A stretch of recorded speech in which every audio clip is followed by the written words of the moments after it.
Hello and welcome to the Wise Yourself Up podcast. I am your host, Carla McGreevy, and today we're going to talk about ins and outs for 2025.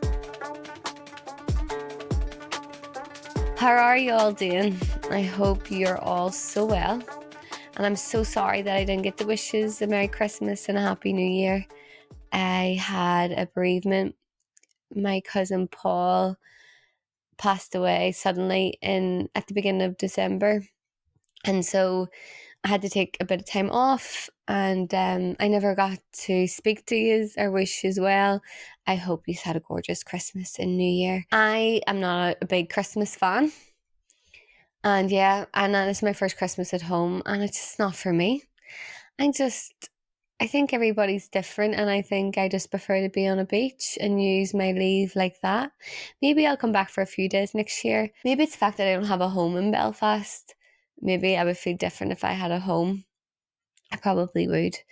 And there's just been a lot of change in that sense. So yeah, we'll see what happens. I do have a goal this year of buying bricks in Ireland, because who can afford to buy in London? So I am going to have a home by 2026. I am going to be a grown up and have a home, and that is happening this year.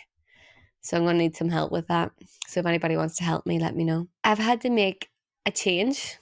I created a course called Connect to Self, which I think it takes time to create what you want to create.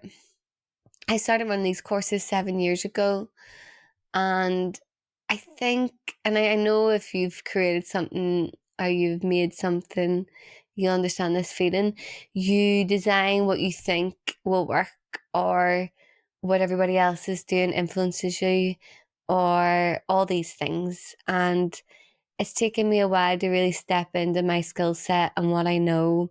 And I've been creating these courses and teaching these courses for 7 years, and those 7 years of research have really served me in creating this course, which I'm so proud of. It's something that I would invest in, that I need, and that a lot of people, depending where you're at on your healing journey, need. And so if you want to have a chat about it, please book in a call. Again, there's no pressure ever to want to work with me, because it's different, right? It depends on where you're at, what's happening in your life, whether it's the right time for you to really do this deep dive of study. And so that should be one of my ends, is to study yourself, make time. It will change your life. That's what happened to me. I studied myself for a month in my yoga teacher training, and I was like, everybody should do this. And why is it not encouraged more? And I suppose I did my yoga teacher training in January 2017. So it's a long time ago. And luckily the world has shifted and changed since then. We're so often taught to study all the books, all the externals, but there's so much inside of you. There's so much information there that is just yours for the taking. Yeah, so that was the point of why I started. That was because I've had to change the date. I've always ran these courses from new moon to new moon, working with the earth energetics, connecting to the feminine. The moon is the feminine, and working with the power of a 4-week cycle and remembering that power of a menstrual cycle. However, the new moon fell on the 30th of December this year. And that was obviously, everybody's in party mode. Nobody wants to commit to anything or have routine that early on. And so I made it the 14th of January, and then I returned to work on the 29th of December, and I hadn't done half the things I needed to have done for it. I trusted the divine timing and my intuition that I've changed it to the new moon. So the new moon is the 28th of January. So the course will begin then. So yeah, I would love you to join us. And so it'll be a month of working together. It's so important to do the practice. So this is a very practical course. It's very much you actually doing. It's weird to say doing in something that involves a lot of being with. But yeah, there's a lot of education offered, and the most powerful part of this course is that you're healing in a collective, and that's where the potency lies. And it's amazing what happens with women of similar intention come together. And you won't believe me until you try it. And so I really hope you do. And whether that's with me or whatever shape and course or anything that you choose to do, I just really beg you to learn about yourself, to get to know yourself, get to know your body, your breath, your truth. And yeah, so from there, let's go on to ins and outs for 2025. Okay, so this is very personal to me and it's a bit of crack. If you disagree with me, that's fair enough. Let me know. I'm always here for the chats. Okay, so let's start with outs so that we end the episode on an up. Okay. Outs. This is such a weird one to begin with. Eating while walking. That really, like, no. Stop rushing pleasurable moments. Like, who enjoys eating while walking? Like, surely surely nobody does. It's just people rushing and rushing such a pleasurable experience, such as eating. No, no, no, no, no. Now, don't get me wrong. A banana, I can let go. An energy bar, something just to fill in a hunger pang until you eat. But like, I see people eating full on sandwiches in London walking, and chips and burgers, and no, you must have indigestion. And I think it's just linked to Russian pleasure. That is out. So eating while walking is out. Not saying how you feel. I mean, I just don't have, life is busy enough. I don't want to play detective with the people I love in my life. Just, if I have annoyed you, if something's irking you, just tell me and we can work through it.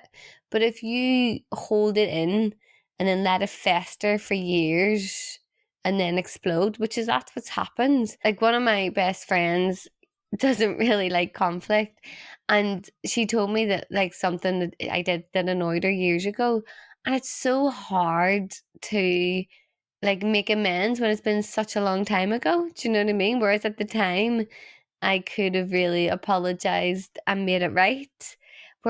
This is awful of me, but it's hard for me to feel the same when so much time has passed. Do you know what I mean? Because it wasn't something massive, but it was something big enough for her to bring up all these years later. So yeah, harboring and not saying the things that irk you are out. Dating apps are out for me for 2025. I know I've been on and off them in 2024, but if the lessons that I've learned in 2024 is that I have met people organically and had a better connection, and I've met nobody, not a single soul. Now, I've probably been on about 3 dating app dates in 2024. It's like the research shows it's not working for me. So that's me done. That's me retired. That's me done with it. So yes, that can be researched. 2025, no dating apps. Let's see what happens. Saying I'm skint. This has been problematic for me for a long, long time. And I think people don't realize the power of what they're saying. So it's the same way you wouldn't really say, I'm so skinny, I'm so fat, I'm so stupid. You wouldn't say those things about yourself.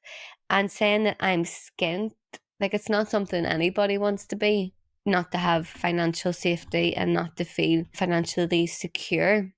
And I'm talking about the people who, are not skint, these aren't people who are struggling to pay for their heating, their food, and those types of things. And I think we need to be really mindful around that. And it's interesting because in different circles that I'm in, I've been in circles where people are all millionaires, right? And obviously there's levels to that wealth as well. And because someone only has a few million and someone's like got loads and loads of millions, the person with a few millions think that they're skint and that they don't have much money. And I'm like, that's just mental. That's crazy. And I think we need to have perspective around that because, yeah, like, you can't be saying that you're skint when you've loads of money saved in the bank, and it's just not a good mentality. It's a real scarcity mentality that you're enforcing, I feel. And even if, like, don't get me wrong, I have been skint, of course I have, and I've struggled with money, but I wouldn't be saying that in, like, maybe I would confide in someone who was close to me, but there's people who openly say this to multiple people, and I just don't think that that's going to help you and your relationship with money, and just to be a wee bit more mindful around that. I'd love to hear your thoughts on that. Okay, the next one is like a double opposite. Not prioritizing the things you love, like moving your body. There are people I know who love to move, but yet they are so consumed by work that they don't make time for the things that they love. And prioritize yourself, because we're always waiting on, oh, when this calms down and when this calms down and when this changes. But how you live today is how you live your life, and time moves fast. And so be really mindful that if you love walking, if you love to dance, if you love whatever your form of movement is that you love, and if you haven't found it yet, find it, because to move your body is one of life's greatest joys, right? And especially, I suppose, for me. For me, it's such a priority, like eating, right? And I just think that I think it's a real act of self-love for me, is that I love myself so much that this is important. And don't get me wrong, like 20% of the time that you miss it, yeah, of course, grand. But like if it's 80% of the time that you're missing it, like really reflect on that on the year. We get so sucked into the busyness of life so much. I would just love people to prioritize love and pleasure, and really prioritizing their movement. Okay, I'll do last two. No, last three. Okay. Tracking. The only thing I think you should be tracking is your period. Tracking is like, I just think that it makes us more stressed and more anal, and everything has to be measured. And no, no, no, no, no. I think people get too stressed about it, too addicted to watching and monitoring everything. And I just don't think it's good for our health and our connection to ourselves. Like, for example, when it comes to spending time outside, I'll be like, oh, I'll go outside for an hour, but I don't have to have done so many steps. Do you know what I mean? And that's just a personal thing for me. And I don't think I could be with someone who tracked all the time. It sort of makes me contract a wee bit. Also, the people who track, right? And then they say, oh, I had sugar, look how stressed I am. Did you get that spike because of the sugar or because of your relationship to sugar? Because really, in the things that I've read and researched and to my knowledge, it's your ability to stay relaxed no matter what happens is the power. Do you get me? So your body can withstand a bar of chocolate. Now, don't get me wrong, if you're eating 20 of them a day, of course not. It's the poisons in the dose. But for someone, like, I just think that people are getting too anal and worked up over food. Yes, of course, be healthy, but we don't need to be so afraid of eating something. Do you know? It's more that I think that causes more damage than the sugar. Is that, like, we're so afraid that we can't put anything remotely not pure in our bodies. And I think about that, especially when you're traveling, right? In poorer countries, you know, their food isn't as healthy, and their local dishes mightn't be as clean. And using inverted commas there. But isn't it so gorgeous? What's more important, that you put something that isn't so pure in your body, or you had this gorgeous experience with local people and enjoyed their dish, rather than was like, oh, did you fry that or did you add too much sugar to it? That's just my personal thing around that. And now I feel really negative for sharing all that. Oh, last one. Saying I'm busy. Busy. I'm just so busy. Life's just so busy. Life's so manic. And just I was like that, and I think that's why it makes me contract too. Like, I just don't want to be around it. It's a sort of like saying I'm skint thing. I'm saying I'm so busy all the time, because it's a self-fulfilling prophecy. And I personally like to be around people who have, yes, of course, very full lives, but are mainly relaxed despite the fullness of their lives, and prioritize rest and space, and not running about like a headless chicken. Okay, so let's go ins. What do I have here? In is expression. More expression is what I want in 2025.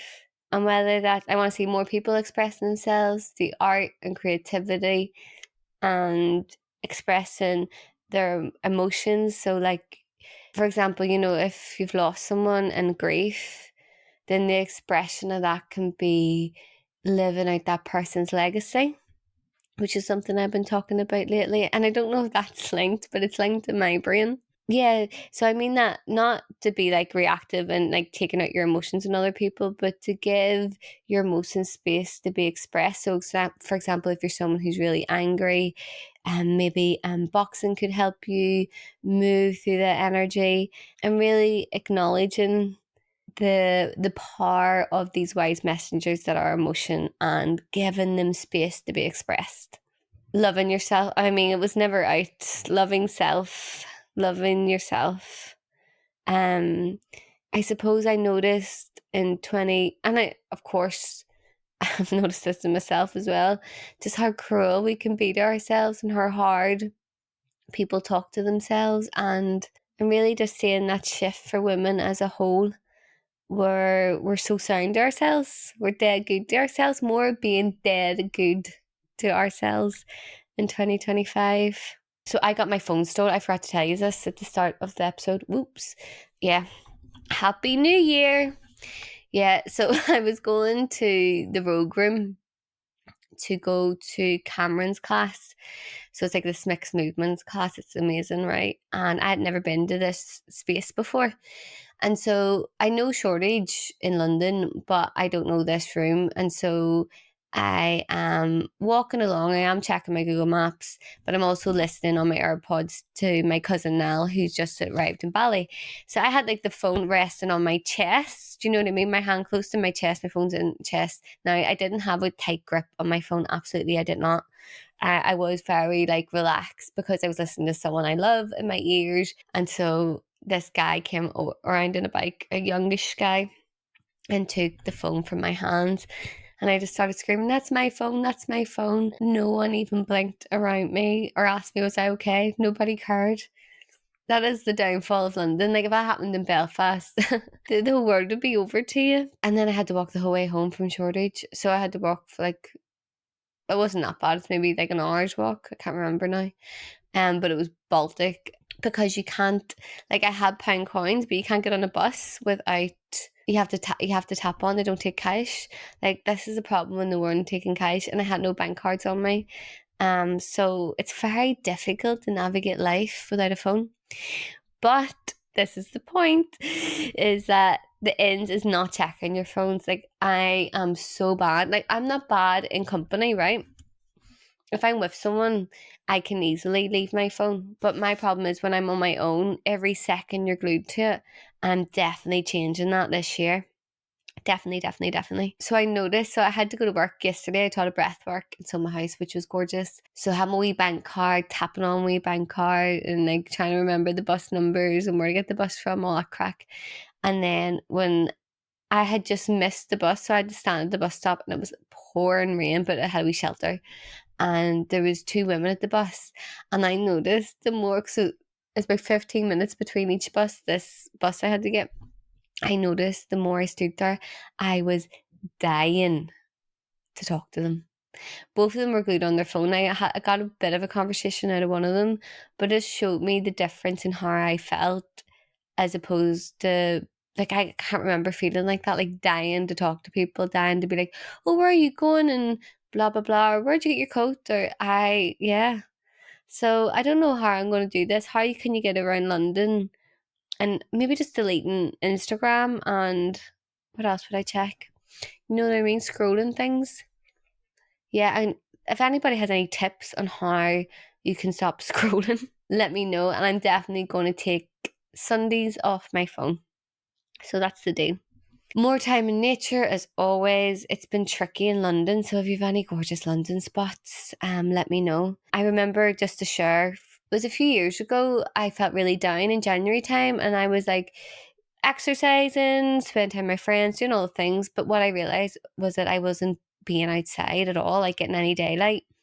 And then I introduced just like walking, like parking a wee bit away from work and walking to the studios and things like that, just to get more daylight in. And it made a massive difference to my mood. So just to share that again, just to make sure you're getting some light, even if it's grey skies, just getting outside for like 30 minutes a day makes such a big difference to how we feel. And I'm really going to make sure I get outside for 30 minutes a day and enjoy walking. But in London, there's so much is built up. But yeah, spend nice time in nature. Another in is making friends. So I made a few new friends. Now, not loads. How many friends did I make? I can't remember now. But yes, I went on that retreat in June last year, you see, in France, and I made new friends. Yeah, making new friends is in, especially ones who are way younger than you and way older. I think that's how you have a really tasty, juicy life. The younger ones keep you young and the older ones keep you wise. So making friends, so I'll do that through going to classes and things like that. I mean, I tried going to the pub and making friends, but it didn't happen. Maybe I might give that another go. But also, I forgot to say, drinking is out in 2025. I'm going to drink a lot less. I'm going to do more sober nights. Lions are in for 2025. I've really changed on this. I remember in lockdown, like 2020, 2021, I would, as soon as my eyes opened, it was like the bed was on fire. I used to bounce out of bed. And that's obviously a trauma response, or that you're very in a state of fight flight. And so I've been loving that I can enjoy a lion now. Now, obviously, it would be better if you're sharing the lion with someone, but to really make that a priority still, to have 2 lions a week is gorgeous. So that's my plans for 2025. Also, this is really boring but so necessary. On the money thing again, I am going to be financially savvy in 2025. It's so boring, isn't it? But it needs to happen. I am going to be financially smart and have all these things in place and learn, protect my future. All the stuff that could not bore me to tears so much, but it's so important. And I think losing my phone was part of that, because I am not good at like life admin, and my insurance had run out in June and I didn't renew it, and I kept on going. Now it's January now. Isn't that ridiculous? Anyway, I've only myself to blame. So yeah, so I'm gonna get, what do you call those, tags? I'm gonna get tags so that I know where all my stuff is. And yeah, I'm gonna know where my stuff is. I'm gonna get tags and be financially savvy. So I'll let you know if I get any tips or anything around that, or if you have any tips, let me know. Rest days are in for 2025. I mean, just having a day where you've no plans, a month, and you just completely relax. That's always been in my yearly goals, because remember, I'm someone who went from couldn't sit for a minute to having a full rest day would have put me in an early grave for my younger self. So the fact that I want to do them and I'm making it a priority is growth. Notifications off. I don't think I know anybody with notifications on. Do you have notifications on? Get the notifications off. It's going to change your life for all the best ways. It was actually Mel Wiggins. I did a business course with Mel Wiggins a few years ago. It would have been 2020. And that's what she said. You know, if you have notifications on, your time's not your own, and you're just jumping to everybody. No jumping to anybody in 2025. You just jump to you. And it takes so much creativity and interrupts you and all those things. So if you're someone who's really wanting to create more, be, more focused, get the notifications off. Don't let anybody steal your time. No, no, no. Silence and stillness. Honestly, if you don't have a regular practice that allows you to be in silence and stillness, definitely try and learn it. And for me, for years, I had to try and sit for a minute, but it offers you so much resource. No matter what, everybody is capable of this. Everybody is capable of a minute of silence and stillness, and it gives you so much resource, and you get so much more clarity. And honest to goodness, there's nothing I could recommend more than having, well, you can call it a meditation practice, you can call it whatever you want, breath work, anything that connects you to you and helps you decondition all the conditioning that's put upon us in this world from our friends, our family, our community to be this and do that. If we're not careful, we end up living a life that isn't ours, and we read so much about that. And I definitely was on the pathway to that. I've told you this before, and before I started the journey of healing and getting to know myself, I was definitely just doing what, my grandparents wanted me to and what I thought I should do by a certain age. I think that's everything. Yeah. So that they were just my top ones for ins and outs. And it's always in more pleasure, more fun, more crack. But I am going to be a bit more responsible this year. Definitely. Yeah, let me know your ins and outs. I would love to hear from you. I would love you to recommend any guests that you want on. And yeah, I'm excited for this year together. And I hope you have a gorgeous start to January. Taking really good care of yourself. Sending loads of love.